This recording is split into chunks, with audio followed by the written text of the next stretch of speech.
Assalamualaikum adik-adik. Di video kali ini kita akan belajar materi kelas 4, tema 1, indahnya kebersamaan, subtema 1, keberagaman budaya bangsaku, pembelajaran 1. Indonesia terdiri atas berbagai macam suku bangsa dan budaya, namun tetap dalam satu wadah NKRI. Keberagaman tersebut merupakan anugerah dari Tuhan Yang Maha Esa yang wajib kita syukuri. Kita lanjut teks Pawai Budaya. Pawai budaya sangat menarik bagi warga Kampung Babakan. Pawai ini selalu menampilkan keragaman budaya Indonesia. Udin dan teman-teman tidak pernah bosan menanti rombongan pawai lewat. Tahun ini mereka datang ke alun-alun untuk melihat pawai tersebut. Kakek Udin pun terlihat sabar menanti. Terdengar suara gendang yang menandakan rombongan pawai semakin dekat. Apa yang dibicarakan pada paragraf pertama? Paragraf pertama pada teks Pawai Budaya ini membicarakan tentang pawai budaya sangat menarik, utamanya bagi warga Kampung Babakan. Setiap bacaan biasanya terdiri atas beberapa paragraf, dan dalam setiap paragraf memiliki satu buah gagasan pokok yang didukung oleh gagasan pendukung. Gagasan pokok adalah sebuah inti pembahasan yang tertulis dalam paragraf. Gagasan ini menjadi dasar dalam pengembangan sebuah paragraf. Nah, untuk memudahkan kita menemukan gagasan utama atau gagasan pokok, langkah-langkahnya meliputi: yang pertama, bacalah secara seksama seluruh isi paragraf. Berikutnya, temukan kalimat utama pada paragraf tersebut.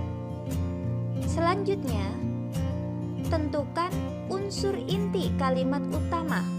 Unsur inti kalimat utama itu meliputi subjek dan predikat. Unsur inti dalam kalimat utama itulah yang merupakan gagasan pokok. Dari teks bacaan Pawai Budaya dapat kita temukan kalimat utamanya, yaitu terletak pada awal paragraf. Pawai budaya sangat menarik bagi warga Kampung Babakan. Dari situ kita bisa menemukan unsur inti kalimat utama, yaitu yang meliputi subjek dan predikat, sehingga kita dapat tarik kesimpulan bahwa gagasan pokok dari paragraf pertama teks bacaan tersebut adalah pawai budaya sangat menarik. Untuk paragraf 2 sampai dengan 5, silakan adik-adik cari sendiri ya. Temukan gagasan pokok dan gagasan pendukungnya. Indonesia merupakan negara yang kaya akan keberagaman. Keberagaman tersebut meliputi keberagaman agama, budaya, bahasa daerah, makanan khas daerah, dan lain sebagainya. Sebagai contoh, Aji dan Cindai berasal dari Yogyakarta. Rumah adat daerah Aji dan Cindai yaitu joglo. Makanan khasnya yaitu gudeg. Kemudian ada Adam dan Lela yang berasal dari Betawi.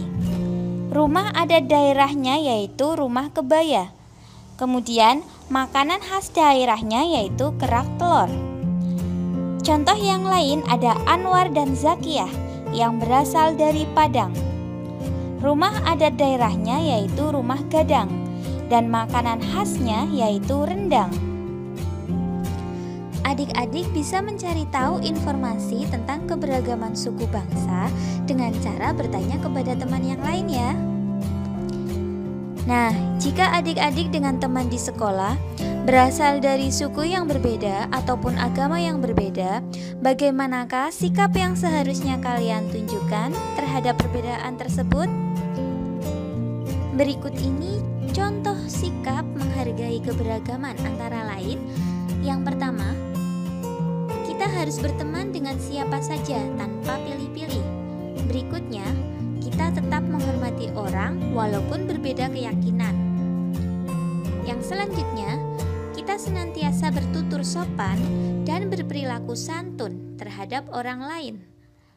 Lalu, kita juga ikut mengapresiasi akan keanekaragaman budaya di Indonesia.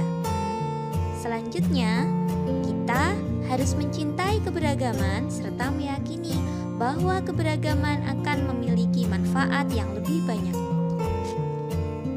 Selain kaya akan budaya, tarian, dan makanan khas daerah, Indonesia juga kaya akan jenis alat musik.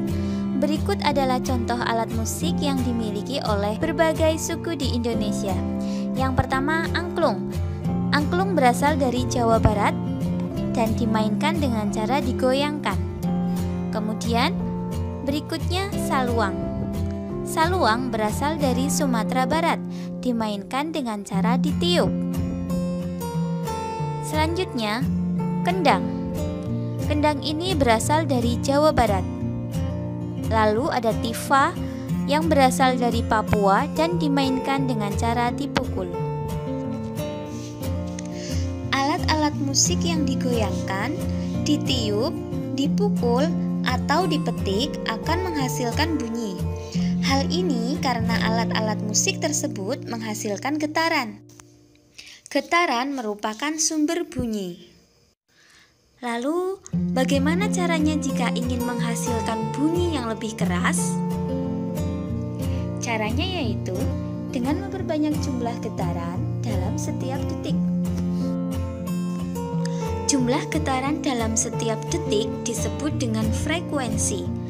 Apabila frekuensi bunyi semakin besar, maka suara yang dihasilkan pun akan semakin keras. Oke, sekian video pembelajaran 1, tema 1, subtema 1, kelas 4. Dan sampai jumpa pada video pembelajaran berikutnya. Wassalamualaikum warahmatullahi wabarakatuh.